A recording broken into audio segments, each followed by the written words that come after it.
got two logos in here? Bojax! Oh! Kirsten just pulled a Bojax! Thank you very much! Oh! Dartboard! Gonna go with a banger, and that's the case it, and he's my giant. I gotta save the clip. Give me this. The morning light is rising, and the breakers Logo! stop. Is that unanimous? Bro, is that an... Oh, really? Bro, this freaking box! Lady Kirsten full team. Keeps it steady, and Anthony brings the heat. It's a battlefield, and Sylvie drives the beat. Hold on. Breakers brings us, powered by Radish, Dijital. They pull the hits, they chase the dreams, and they stand on Oh, no! Bojax! and we're marshals. The moments steal the night. And Here it is. It's gonna go home rolling, shiny roll. They fight the Ooh, good got fight. feel it. Fire! Mainly breaks is a rolling strong. We got a logo! We got a logo!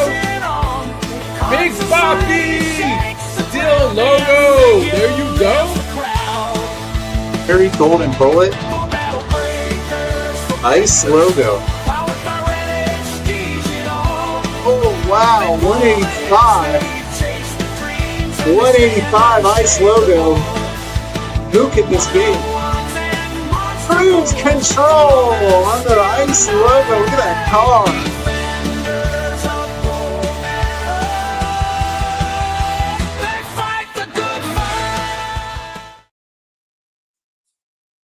Good morning. Morning. Good morning, Zach. Snappy. It's Good Morning, Bo. Hey, it's easy to remember for you, isn't it? This one's pretty easy to remember. How you doing? Good, good. You know, before we went live, we were talking about what we're going to talk about on the show today. A lot of things we got to get to, including great charity work by one of the regular panelists on Good Morning, Bo, Anthony Cursive. And you said, hey, don't we want to lead off with that? And my response to you to start off the show talking about Bojax and Battle Arena, talking about charity was? People hate charity, and no one wants to listen to that first thing in the morning. I did say they hate charity. By the way, Bo Jackson, who I love all the clips of him doing charitable things, and then here we are, go talk about charity first. But Yeah, you got to he admit, spent his whole day yesterday talking about. Yes. Well, that's great. We can talk about that again, but again, not at the beginning. But the show started with, of course, we show highlights from the panelists on the show. And the first highlight, do you remember what the first highlight is we played when the show went live? Wait, this show right now? Yeah, right now, just now, a minute ago. Do you The remember? first clip was. It was a bow. Was it the Logo Man bow? That's all you have to say. You remember what it was. You don't Yeah. remember. You are a goldfish and don't remember anything. The fact that you remember it was a bow. So what did I do? Did I start with a charity rip? No, I started with a bow rip at the beginning of the show. Why? Because people are going to watch now because they just saw a bow get hit and they're like, what is this? I want to know more about it. So you want to know what? Show me more. Let's bring up the people. And of course, we've got Cursive, Cursive Breaks, Anthony, who ripped that one. He'll talk to us about charity. And then we also have Seth, mainly Breaks, who's burning the midnight oil. He was recording last night till midnight. New episodes of What's It Worth. And then we also have Mr. Hop, Eric, the Card Society, who with the best singles show on Whatnot. Oh, I didn't mean to throw an arrow across the bow there for anyone else. I'm teasing. I know Eric's been doing that single show for a while. All right. Gentlemen are here, Tex. How are you, boys? Great. It's happening. Glad it's Doing Friday. well. Morning, everyone. Morning. Excellent. Nice to see Excellent. Well, let's get right into it. Do we think that blasters are the new hobby? Seeing as how blasters are pretty much the only thing you can find in stores, if you can find them. And hobby boxes are now approaching $700 a piece. Jumbos are way up at $3,300, $3,500. So the blasters become the new hobby. So I think if you go on Whatnot and you see the sheer numbers of people breaking Bojax and Battle Arena, you would think so by the amount of people, labeling their show as, affordable break, and it's like 5 blasters. On a personal note, to take it a little more serious, I love blasters. If I can grab them, I think that's something that I typically would let my kids open. And then obviously dad has to come in and take any cards worth over a certain dollar amount if anything gets hit. But I think they're great rips on entry level retail. Don't typically buy into breaks with just blasters, but I do think they're great just being out in the wild. Yeah, I agree. It's nice to have them out and about, and I like them too. They're a fun little rip. But Eric, what do you think? Yeah, I'm not typically a fan of retail products with sports cards in general. I like to stick to hobby. I do think they have a place, absolutely. People who are looking to rip cards, certainly a more affordable option than ripping hobby boxes. Just you got to wait a little bit longer to get the payoff with that, and maybe rip 10 to 15 of them versus 1 or 2 of the hobby boxes. So I am not a big fan of blasters and breaks either. I think that personal rips, that's great, but you got to get a whole lot of volume of blasters for a break to really get that payoff, or get some of those featured heroes that everybody wants to see pour out.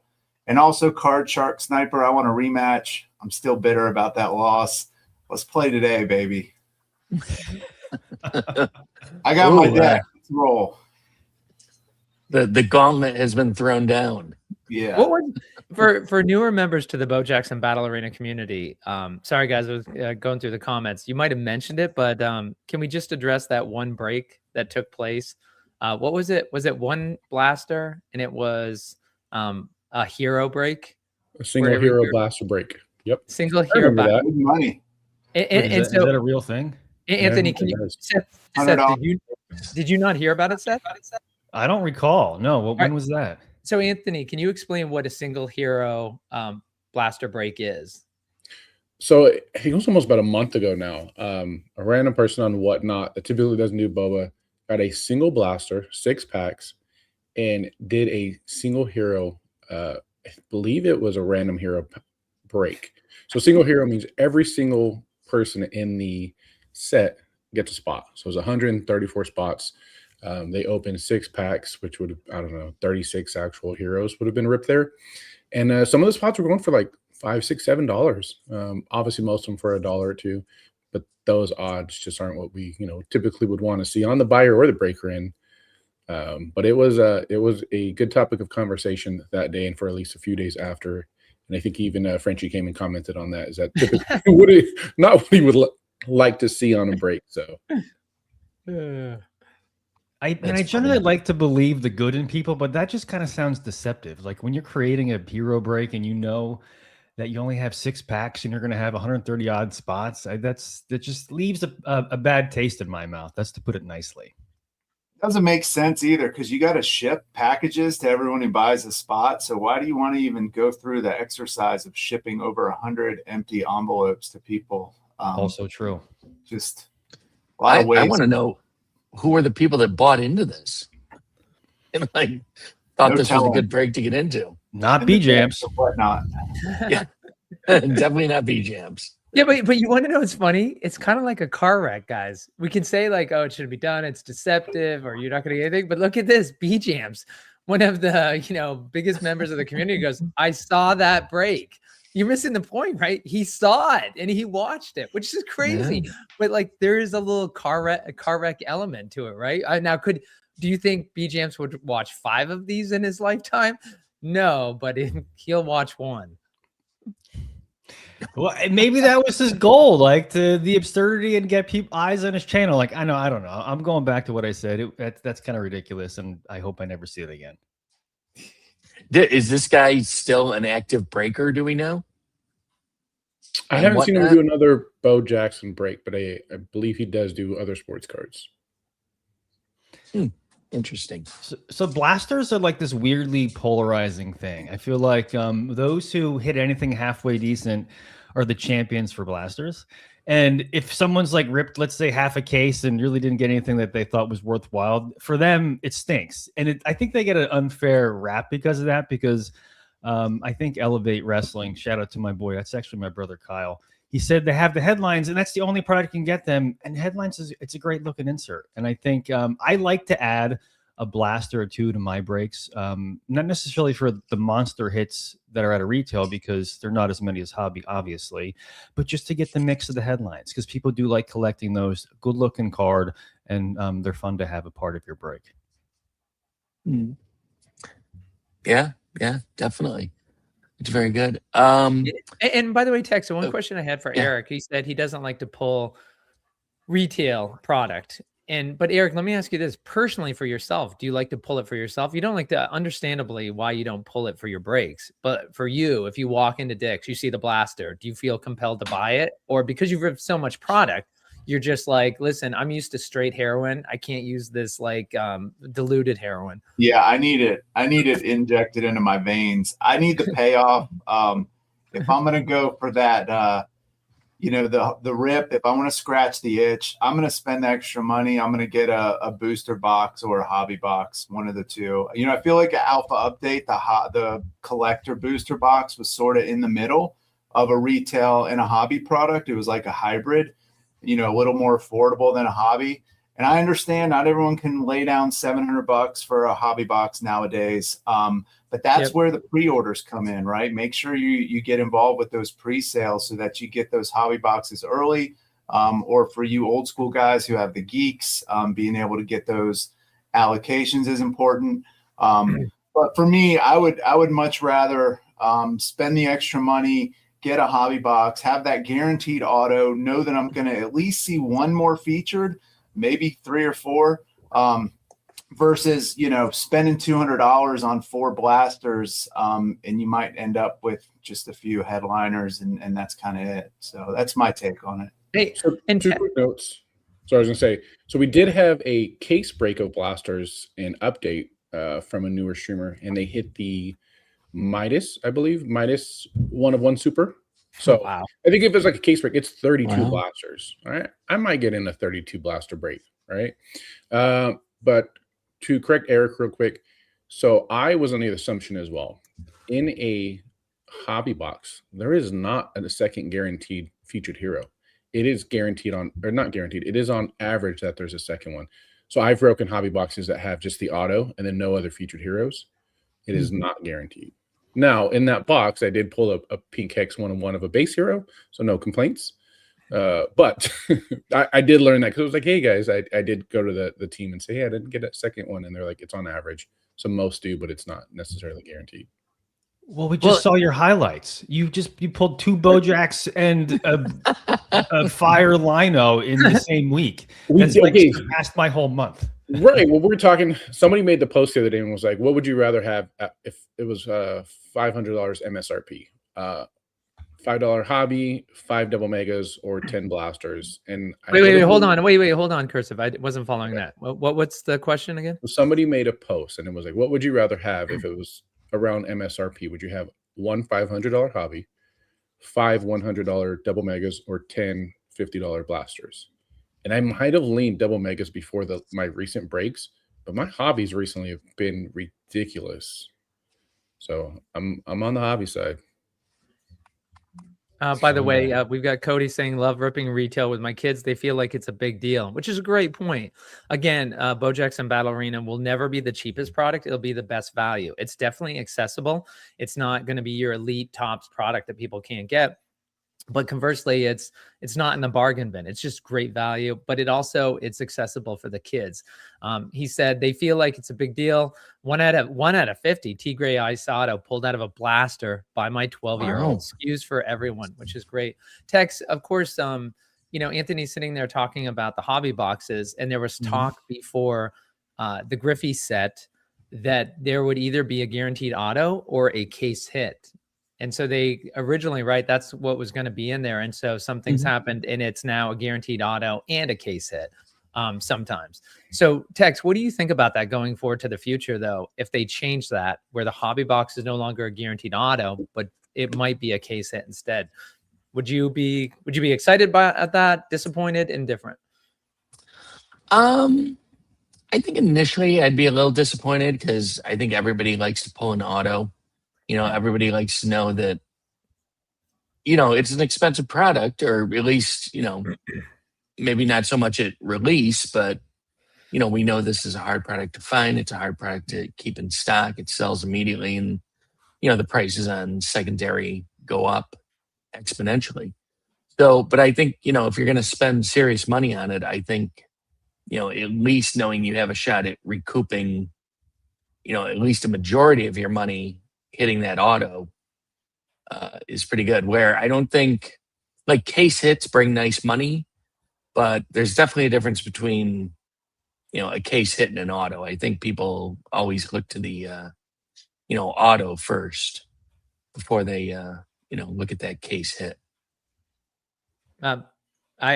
Panel, do you guys have any thoughts about what Tech said? I want to respond to him too, but I'll let you guys go first.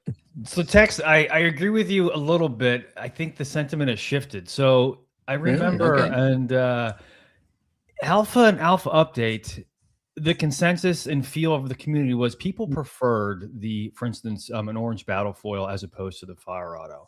And I verified that just with my sales. So like if I sold an M. Ross St. Brown fire auto and the orange battle foil went, I just sold it for more. And that shifted now. And we were talking about this recently the other day because I was just want to know if it was my observation or was the pulse of the current state of what the collectors and players prefer. But to your point, now it's shifted back to where generally autos I see are demanding a little bit higher prices and more collectability. Mm-hmm. Yeah. Anyone else? It's hard. So autos for me kind of go up and down. They go in waves. So there's times where autos kind of skyrocket, and then there's times where they just fall flat. But everything else, I think, is pretty consistent. So it just depends. I guess with the market, if that's what it is. There's a boba market, and the boba market definitely has its highs and its lows. And it's up to us, especially people who do breaks and do single shows, to kind of watch that as far as when to buy lots or buy product and when to sell it. How do you think case hits are received in the community and everything? Do you think people are starting to value case hits over autographs in some cases? I think Eric made a good comment about case hits. But I think the difference for me is realizing there's case hits in hobby stuff and there's case hits in retail. And I think a lot of people were excited for case hits in retail until they realized, like, man, retail really got printed quite a bit more than we're used to. So it took a little bit of that steam away from the case hits in retail. But I think for hobby, I think case hits still feel great. But it's just a numbers thing. I'm just curious, Eric, is that you break, of course, you've told us about how you break a lot of other product besides Bow Battle Arena. Is that, I'm not sure with hobby, how frequently do they have a guaranteed auto? Is that universal? Is it sometimes for other big cardboard? It's pretty universal these days. The thing though with Topps Panini products and their autos, and Quick makes a good point, there's a lot of sticker autos. You don't have as much on-card autos anymore. We used to back in the day. There are some higher end products with on-card autos, but you're going to pay quite a bit for those breaks and those products. It's also, there's a lot of bad athletes in these products. I mean, Topps Chrome Baseball came out. There was 197 signers in that product. 60 of them, I think, were relief pitchers. And there was maybe like 30 or so that played less than one inning of professional baseball. So you're getting, just dumped less than five. I mean, these cards are worth less than $5, right? And it's considered a chase hit. Where I think with Boba, like, there's a very, very high floor with an auto. Even a brawl auto or a steel auto, doesn't really matter who the hero is. You're still going to have built-in value into that card, not only the playability, but the collectability of that athlete. So, I definitely think that Battle Arena is way different than, what's going on in that world. And case hits it's starting to drive everything. Downtowns, kabooms. Panini had some really, really good artwork with their case hits. And that's what people were chasing in breaks, is they wanted to rip Optic or Prism, chasing some of the case hits over the autos. Whereas with Battle Arena, I think you're looking more for the autos and the higher power cards versus necessarily, a case hit like a Slime, King Tuck or somebody like that. Yeah. I love, thank you for that perspective, Eric. That really helps though to look at everything else, because honestly, with the big cardboard, I keep looking at my other big cardboard product. And I can't remember who it is. There's a few people like, I've sold everything else. And it's funny because I got to get rid of my other product. Like I just don't, it's funny. Even my sealed big cardboard, I don't like looking at it anymore. I don't want it here. Just because I'm like, I don't want to tie it up. Tex, you had mentioned when we first started talking about this topic, you talked about, with the hobby box prices, the way they escalate, the further we get away from release and it doesn't become available, it's expensive. So people want that auto. I guess the other side of the coin is you could say maybe that product doesn't escalate as much in price if you don't have the guaranteed auto. So again, Bo Jackson Battle Arena doesn't make any money off the secondary. So maybe this is a way to get it into the hands of more people, because it's not going to go up higher and rip more product. Because we all know Jeff French, he's a collector and he has plenty of sealed stuff himself, but he likes to rip a lot of stuff and he wants people to rip his product. So he does a couple things. He does things all the time to get people to rip. And like, for instance, there are a lot of Blast products that are out there, and he announced a Blast tournament. He did that. Let's be honest, guys. He did that because one, he wants there to be value in holding Blast cards, but two, he wants you to rip them. It's the same reason for the foil dogs that come out of the championship boxes. Those get used in the tournaments. He wants you to rip the packs. So I'm not saying this is what Bo Battle and Jeff French are trying to do, but it would be one way to bring it down. But I agree with you guys. It's very hard. When you've been in Bo Battle Arena as much as the five of us on stage have been, it's hard to change. Change is bad for every human being. And it's funny because when the next wave comes up, they don't know what they're missing. Right. That's the reason why we complain and tell our kids it's not like it was in the old days. But I agree with you. I mean, I love how it is. And clearly the way the comments are coming up is that folks agree with you guys on the stage. They want to see these stay because they love the on-card autos. And great job, Eric, pointing out what Quick was saying. And the other comments we have here is, let's see. Settler says, I'm PCing the Escape Artist, and it's really hard with Headliner because they are only in blasters. I've only seen one huge blaster break on Whatnot. The next one is Pegasus. He says, Eric brings up the best point for switching out of regular sports cards to Boba. What are the big chases? Big Kahuna, Downtown, Manga, Kaboom. All Boba cards have better artwork and are nicer. All right, and then we get to the question text. Card Shark Sniper says, do you think the autograph values in Griffey are up or down compared to Alpha and Update? I've seen a lot of sales of autos from Griffey set that are lower than the previous releases. So Tex. I think that Alpha set is always gonna bring higher prices because it's. You okay? Sorry. It's fine. I didn't know if you were like breaking my nuts to interrupt me here. Yeah, for people to. Hi, never mind. Yeah, I'm in live New show. England. It's winter. I've got the cold. Oh yeah.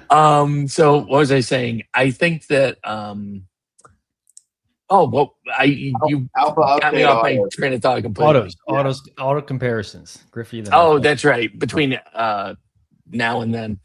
I think update or the Alpha product is always going to bring higher prices because it's the first product.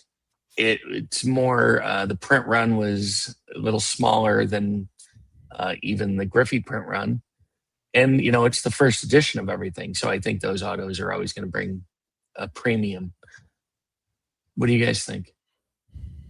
I think it depends on the hero, the power, all of that. I'm seeing some out, single shows, you kind of get a good pulse of where people's minds are at because it's in the moment. I mean, it's as real time as it gets, and so you see prices fluctuate. There were certain athletes, certain heroes that you would run in a single show a few months ago and they wouldn't get a lot of love. And now you hear 5 people request that name in a stream.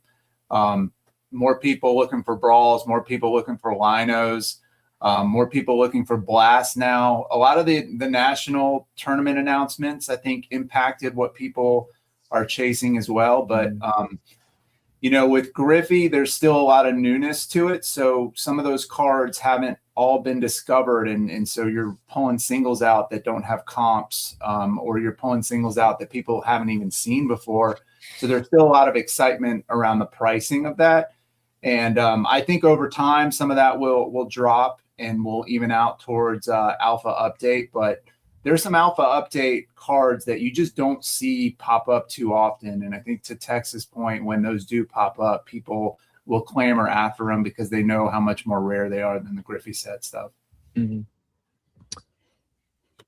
Yeah, God, sorry. Oh, no, go ahead, Seth. Go ahead. I was going to agree with Eric for the most part. I'll say that I think there's probably, it's definitely hero dependent. That drives a lot of the sale data for the hero. But I will say I think alpha has a higher floor. So let's say that, I don't want to say less desirable, but we'll say ones that typically sell for a little bit lower premium than others. That floor is higher for alpha now, just be the rarity. We just don't see them quite as often as it is now with Griffey. Yeah, I think a lot of because it was such a smaller community during alpha too, I think a lot of people, it's just like the hardcore people that have been in this from the beginning. I think they've, stashed a lot of those autos from alpha too, and they've PC'd them or they're just sitting on them, so I think that's, you don't see a lot of them out there for sale. You don't see a lot of them come up. And I think that's part of the reason. Like, I know I'm still sitting on just about all mine, my stuff that, the bigger hits that I had pulled and stuff that I either use in a deck or I just, are in my PC. Do you guys, think that's a factor in it too? I mean, I think you made two really good points, right? Is you have stuff that's for your PC, but it's not necessarily PC of like a certain hero. It's PC because it goes in a deck, right? And then we also talked about when Nationals gets announced and the format for the tournaments get announced, you will see an increase on certain types depending on what they do. And I think that's one from not only the team strategy, but for us as breakers or someone who does single shows, that's great to see a little bit of bump in sales or demand for certain things. So, I mean, I definitely appreciate when those get, announced. One, as a player, maybe going to go grab some, usually trade, but as someone who does some single sales, it was like, oh, hey, I'm going to run a bunch of brawls this week because they just announced a brawl only tournament. So a lot of the market fluctuation depends on playability, which just lets you know that a lot of people do really enjoy playing this game. It's just not the collector aspect. Playing is really still the forefront of what drives prices, I think. Very good. Do you guys find? Oh, hey, go wait, ahead, Tex, Slappy. So Tex, I just want to address the Card Shark Sniper, his comment. First, I just want to bring the gorilla up on the stage and just remind everyone. Got boba cards? Don't guess the price. Look up their value now at radishpriceguide.com. All right. And so does he have a name? Does the ape have a name? Does the ape have a name? It's Tex Hooper. Borilla. Gorilla. Oh, brilliant. Oh my God. Brilliant. That is awesome. That's the show for today. We're not going to do any better than that. We'll see everybody next week. So I just want to share. So Card Shark Sniper said, do you think the auto values in Griffey are up or down compared to Alpha and Update? I've seen a lot of sales of autos from Griffey set that are lower than the previous releases. Now, I'll be honest, I have not, I haven't gone through and checked on this. So I just was doing it while we were talking about it, because Big Rob has created these dynamic sales reports at radishpriceguide.com. So if you go to Radish Price Guide, go along the top on the menu bar if you're on desktop, or the menu bar if you're on mobile, and you can see there's a header called Sales Report. There's a drop down. It says Weekly Sales Report and Dynamic Sales Report. You can get an idea for just how much boba is going across eBay. But with the Dynamic Sales Report, I went ahead. I did it by Alpha Edition. I did Inspired Ink. Battle foil, there's different autos, but let's just go with the standard Inspired Ink. And then what I did is I did it by monthly, and I did a line chart. So you can go down here and you can take a look by month how it's been going. And of course, folks have noticed the downward trend in all prices for the singles, and it's showing up here. I mean, you can see this cliff. excuse me, for the alpha autos, where it's down around, it looks like $67.50. That would be the average so far in February, and that's down from $203. And again, like, how many sales are there? We can click on Yeah. it. There's a total of Yeah. 591 sales as part of this data. But then if we go ahead and we take a look at, let's switch it over to the Griffey set. And let's see, if we go to Griffey, and of course that has not been around that long. That's only been around since Thanksgiving. And so now we're looking at an average of $125 is what the autos are going for. And that's interesting. I would say the reason why the average for February for Griffey is higher than the alpha is because the high-end cards are finding their permanent homes, right? So with the alpha edition autos, the only cards still out there are the ones people are willing to trade around. They're just getting around to moving them, whatever reason there is. But with the Griffey, you still have somebody brand new who hits a really great card, and they go ahead and they put it out there on auction, and it's getting the value. So those banger autos are still finding homes this early in the Griffey set. I don't know if you guys want to comment, but anyway, I wanted to let Card Shark Sniper and everybody know you can head to radishpriceguide.com. If you're a data person, go to that sales report and go ahead and check that out. Use the code TexHooper to receive 1 free month. Oh, geez. Like, I hope Rob's watching because he's going to activate that. He's going to have to make that now. I started coding. There's only 10 of those available. So the first 10 people that use code TexHooper on Radish Digital get a free month of the price guide. Okay. So just to let you know is that for everybody watching this, we're broadcasting. This is Good Morning Bo. We're here, Slappy White, TexHooper, Mainly Breaks, Cursive Breaks, Mr. Hobbs, Card Society. We're talking about Bo Jackson Battle Arena. And right now we're talking about the Radish Price Guide, which scrapes all the eBay sales, the final sale price, not the listed sale price. And you can go ahead, you can look at reports, all of that, there's no charge. But there is, what TechSouper is talking about is we've created a collection where you can track the value of your collection based on eBay sales. And so you can go ahead, connect through your Google account so you don't have to have another password. And if you if you upgrade to the premium, which is it's $5 a month, you can upload 1,000 cards, 200 cards, however many cards you have, and you can track that over time. But I will talk to Rob. And so for folks watching this live, give us a little bit of time. We'll activate 1 month, no cost. Just put in TechSouper, TEX. It's already activated. You talked to Rob already? Rob and I, we do stuff without you sometimes, Slappy. Wow. Wow. You're a big wheel here, but you're not the biggest wheel. I'm not. Hey, let's not be self-important, but I am the producer. It would help if I actually knew what was going on. But all right, man, making moves. What Rob doesn't tell you, Rob doesn't tell you. I'm sorry. All right. Well, anyway, those sales reports. If anybody hasn't been there, take a look at that. And go ahead and use TechSouper. Apparently, Tex is in the know. He knows it. Use the code, people. All right, so Tex, getting back to that, the auto difference between Alpha and Griffey, which is funny. Card Shark Sniper said, seems like they're down. And first blush, I was thinking he was right. Then you look at the data and you're like, no, the data is showing actually that's not true. So I'm curious what the panel thinks about that. I agree with the data. Can't argue with numbers. Can't argue what the numbers show. I will say, hard cold facts. I agree with you, Eric. Sorry, I didn't mean to interrupt you there. But the only thing I will add is my guess is that there were a couple of bigger sales that are making the data show that. But without looking at them one by one, maybe I'm wrong. And maybe I've been wrong all this time. And I'm happy to be like, I was wrong. I mean, I think that happens, right? There's definitely sales that are like, someone got a super cheap deal and the card sells for way less than it should. And then there's once in a while that someone's piecing something and they're willing to pay a lot more. So it does change those numbers, right? I imagine you'd have to sell a certain amount of cards to get a good average. So if you're only selling 1 or 2, that's not going to give you a great baseline. So something I think to notate. I have a question for you guys. When you're breaking, do you find that is there a specific card, an autograph card that you see people tend to go for that surprises you? And conversely, is there an auto in the set that you think should do better than it does in the breaks?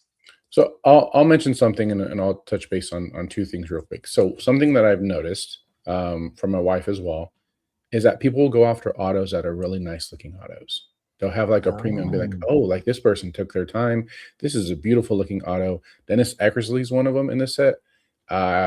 Is it Rolly Fingers also has a really good auto? And, Yeah. and I think those people are like, man, like that just looks so much better than some of the other autos in the set. And she made the comment because she did some handwritten notes recently. She was like, now I know why the on-car autos are on demand, because people really have to take their time and write them, and it's a lot. And so you do appreciate when someone's taking their time and their auto is just a beautiful looking auto, and it just really sets the card off. Yeah, Anthony, that's a good point. And in addition to that, I really do believe that most of the athletes, they take their time with Bo Jackson Battle Arena. So if you compare them to other sticker autos, it's 9 times out of 10, I think it's just a little bit nicer when they're signing for Boba. Maybe that's made up in my head, but I'm gonna stand by that statement. Yeah, so it's interesting about what makes it collectible. There are some that surprise me, and I think card art also has to do with it. For instance, Dante Hall. Like, unless you're a hardcore football fan, you may not know who Dante Hall is, but his cards continue to sell well. It's because it's got that crazy cool little guy that changes between fire and ice and brawl, and it's people love it. I'm in that camp too. I think it's a great card. Yeah, Eric, did you have any thoughts? Yeah, I was going to say the exact same thing. Dante Hall, and then Santa Moss is the other one. He's relatively low power number level, and Santana Moss, good receiver, but I don't, think he's up there in terms of the ultimate legends. But the artwork on that card is amazing. Absolutely beautiful card. It looks great in all the different weapon types. And so you get a little bit of a premium on that, and he sells a lot higher than some of the other people that are Hall of Fame athletes with an on-card auto. I think the penmanship overall across the board is incredible. The whole set, all of them. You want to talk again about Panini and Topps products? You pull some of those autos, and it is literally one letter. John Morant, I think, started signing his autograph as like a little circle. You can't tell what the name is. These guys took their time. You can tell full name. Bernie Williams has an inscription on all his autos too, which I think is really cool. Yeah, what is that inscription? Is it SD6? I've been trying to figure that out this whole time. Yeah. If anybody knows, that would be great. Slappy, do you know? Considering that's your card. The subtle flex. Oh, where'd he go? He's on mute on the bottom. That's so beautiful, Slappy. Actually, the card in the corner. Yeah, I actually, while I saw the Quicks comment that Keith Hernandez and Bernie Williams autos are beautiful, I went and grabbed it. Ever since I ripped it, I haven't been able to sort it and take care of it the right way. And so I haven't even taken a picture of it. But after he said that, yeah, I mean, when I pulled this, it was like an auto pen did this autograph. It's insane. So I actually haven't taken the time just to sit down and look at it, but I'm trying to think of what the SD6 would be. I mean, 96 was their first World Series is my only thought is like, maybe he's such a beautiful handwriting. Like, why would this part be a little bit hard to understand? But is there a 96 in there? Because his first World Series? I'm not sure. There's definitely a 6, it appears, but he was number 20, right? Wasn't he 20? It's not his number. Yeah, I don't think it's his number. No, because the 2, it looks like an S. Yeah, there was maybe one a that looked J? like a 56, but I don't think that's it either. No, you want to know what? It wasn't 20. I can't believe I'm forgetting that. It's 51. As soon as I say that, Seth, you're going to be like, yeah, of course, 51. I can't believe I forgot. Oh, somebody asked you about Please, come on, Yankee fans. I know. Well, in our defense, I tell baseball fans all the time is that when you have as many retired numbers as Yankees, it is very hard to remember all the numbers. Thank you for coming to my rescue, Slappy. I appreciate that. Yeah, no, it's true. Yeah, and it's also we're just on the fly trying to do that. I'll go ahead and take a look. Did you see that, Scott? What's that? The Keith Hernandez auto that Quick was Oh talking yeah, about. let me as well. put you up there. Also Yeah, beautiful. and the artwork on those Oh, wait, cards are great hold too. on 1 second, and I'll put you up. Hi.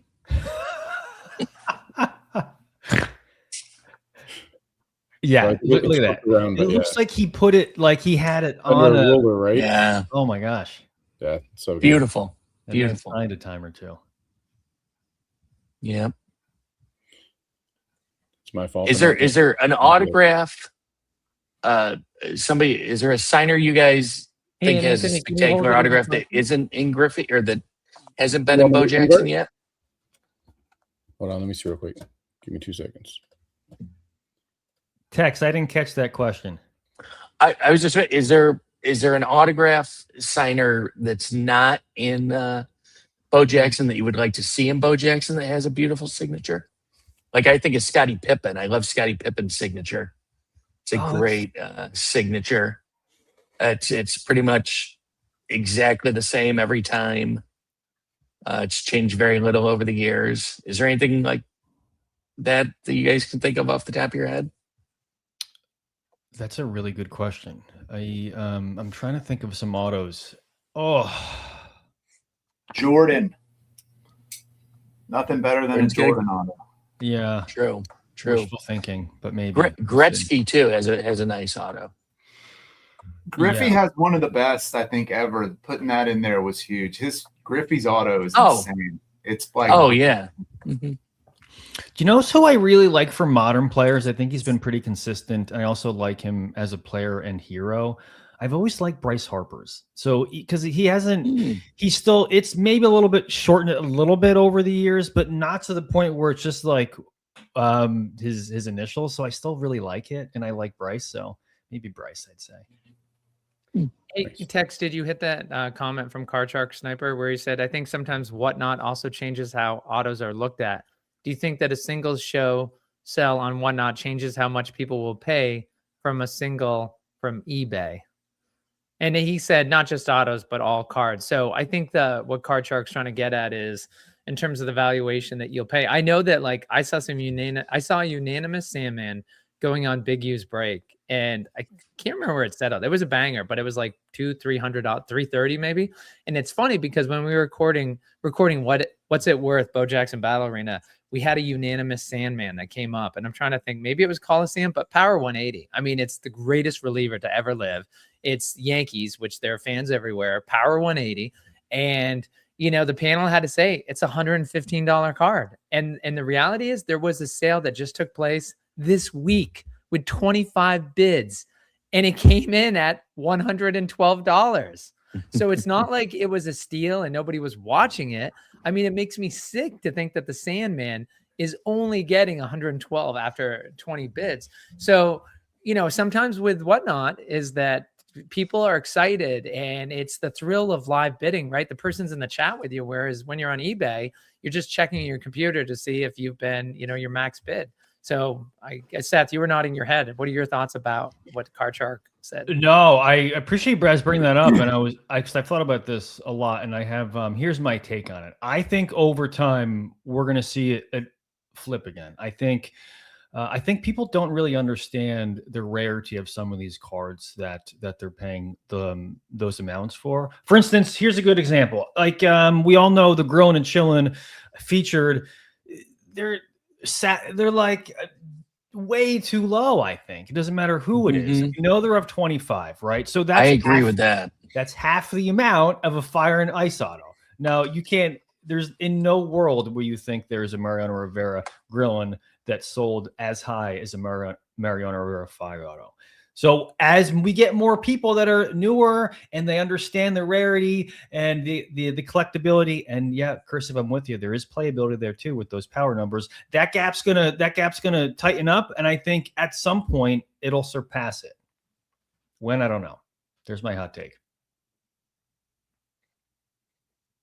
Yeah, well, I do think some a of hot those take, by the way, Seth, while you were I was just gonna say I know some of those 180s. sorry, Cursive. While Seth was giving his wisdom, I will say that I was able to Google, and so what it's. Oh, Scott. Go ahead, Cursive. I was just gonna say some of those 180s. So I did and look it 185s up, are low. and what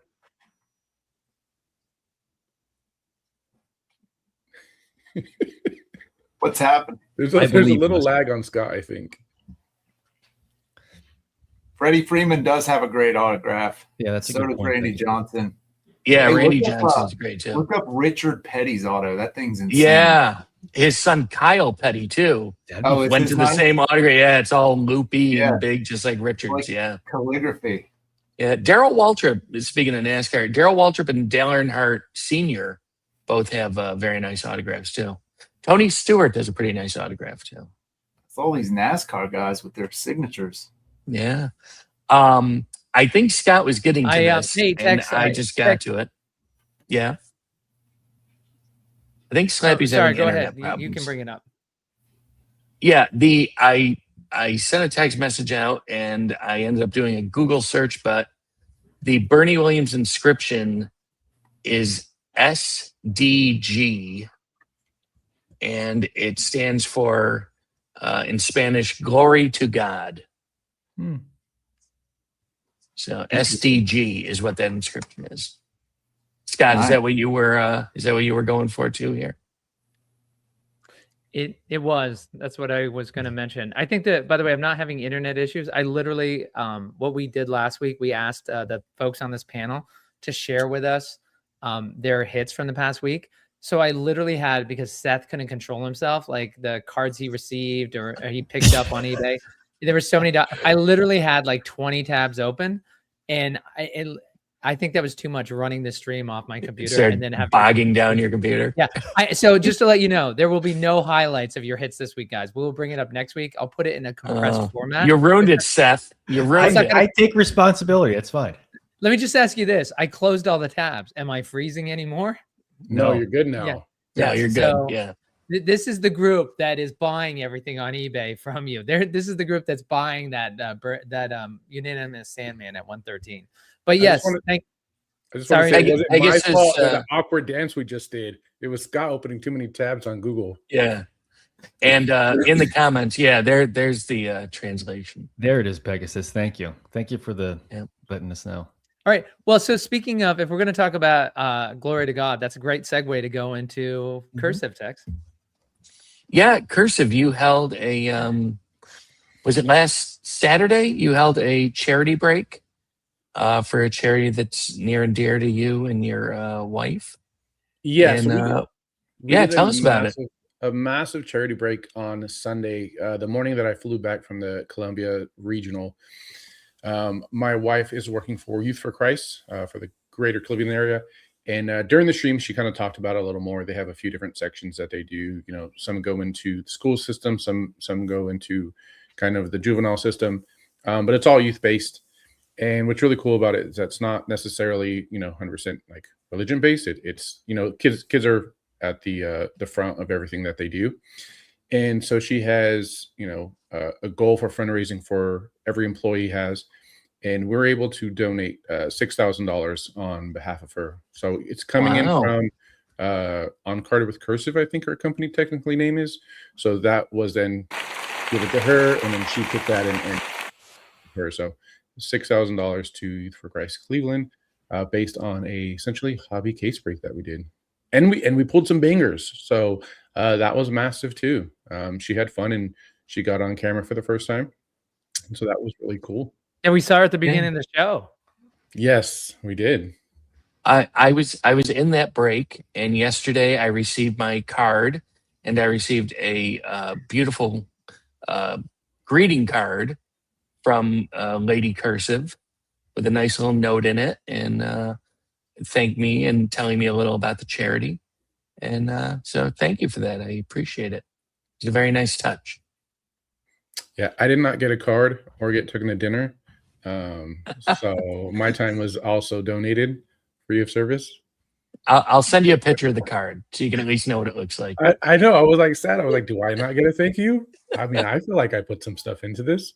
But yeah, it was a good time, and the turnout was great. So I appreciate the community for that. Excellent.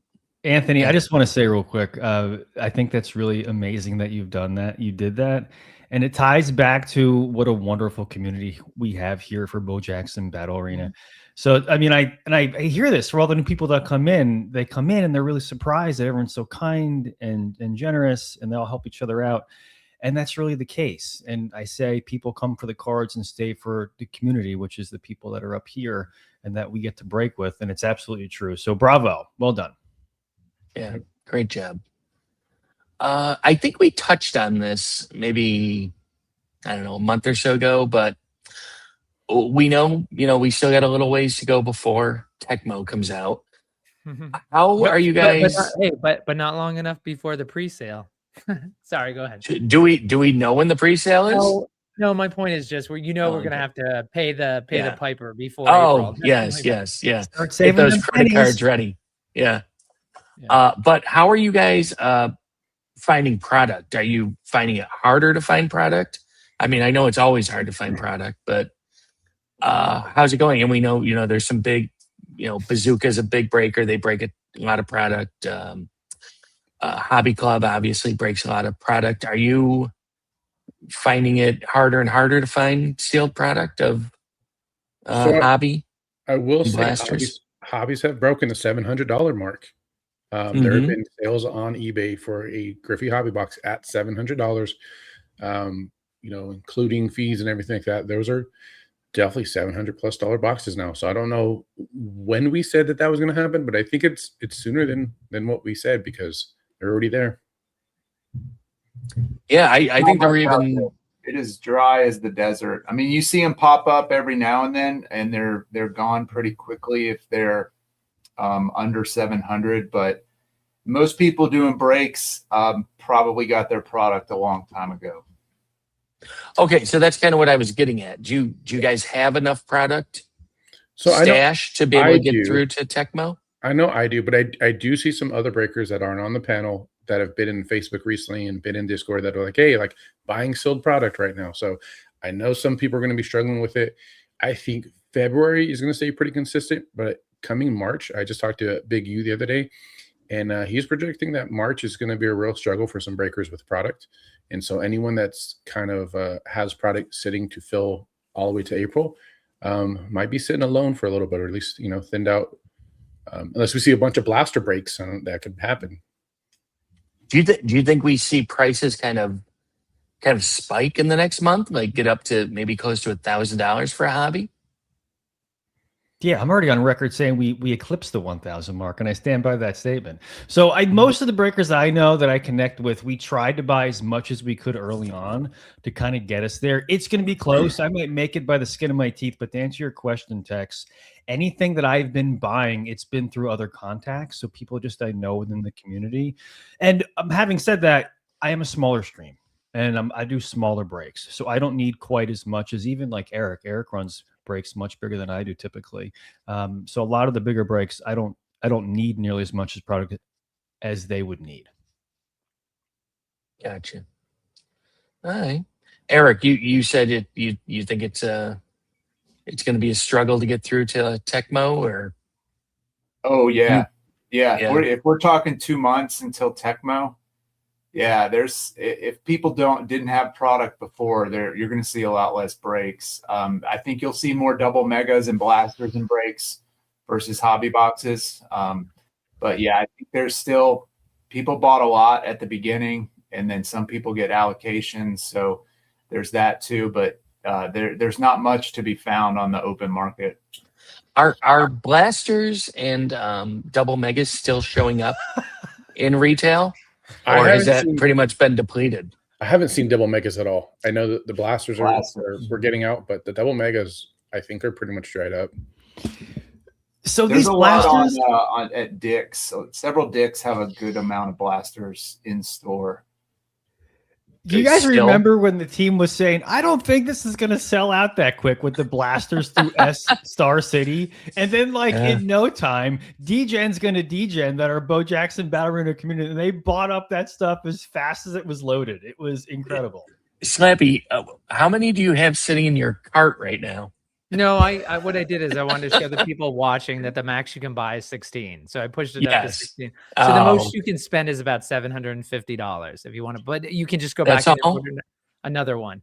And it's Yeah. so just for folks watching this, again, this is Good Morning Bo. We're talking about Bo Jackson Battle Arena, the newest and the hottest sports card. We have a panel of experts, Anthony from Cursive Breaks. We've got Eric, Mr. Hop from the Card Society, Tex Hooper, the host. We've got Seth, mainly Breaks. Longta, you might know him in the community. I'm Slappy White, talking about Bo Jackson Battle Arena, talking about the scarcity of product. So, of course, the last release to come out was the Griffey set. And yes, Ken Griffey Jr., he signed for this. He was the signed athlete to be the cover athlete for the set. It came out at Thanksgiving. The next set is the special Tecmo edition, which will come out in April. So as product has dried up, there are a few places you can still get it. Dick's has probably, I've heard the team say that there might be about 5 to 10% of their allocation still left at Dick's of blasters. I haven't heard any reports like they were saying of the double megas, but right now you can still get blasters at Star City Games.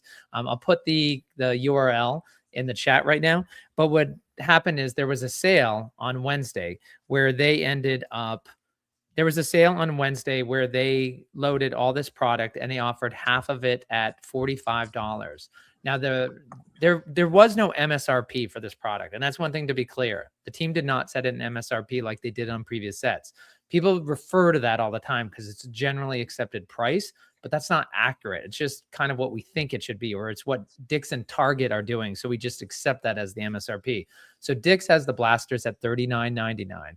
And what Star City Games did is they said they would do it close to retail. So they did it at $45, but they said they were only going to do half. And then the other half, they were going to do at market rate. Well, if you go to eBay, you're paying $60 for a blaster. So that's what they did. They sold the half. And to Seth's point is that it sold out. I think, Tex, you and I were with Gen Con talking after the show, and it took about 20 minutes, I think, which 20, 25 minutes. So in the world of Bo Jackson Battle Arena, that's long because usually it's 5 or 10 seconds. For a big cardboard, selling out half your blaster product in 20 minutes is something they would dream about.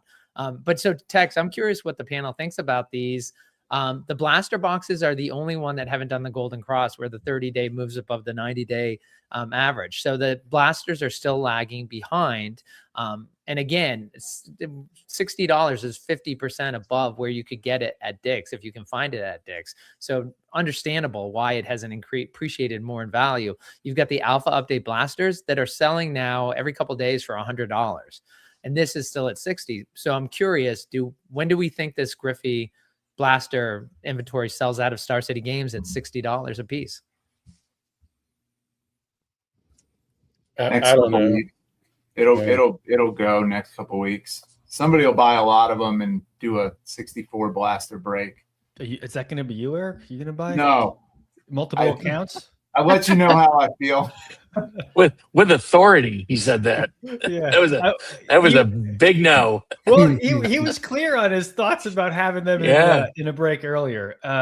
Yeah, that's a good question, Slappy. You know, I mean, $60 is still reasonable for a blaster. You get good stuff, and it's a fun rip. I got to imagine, for the folks that can't find it at their local Dick's, they'll be happy to buy it $60. I mean, maybe a week.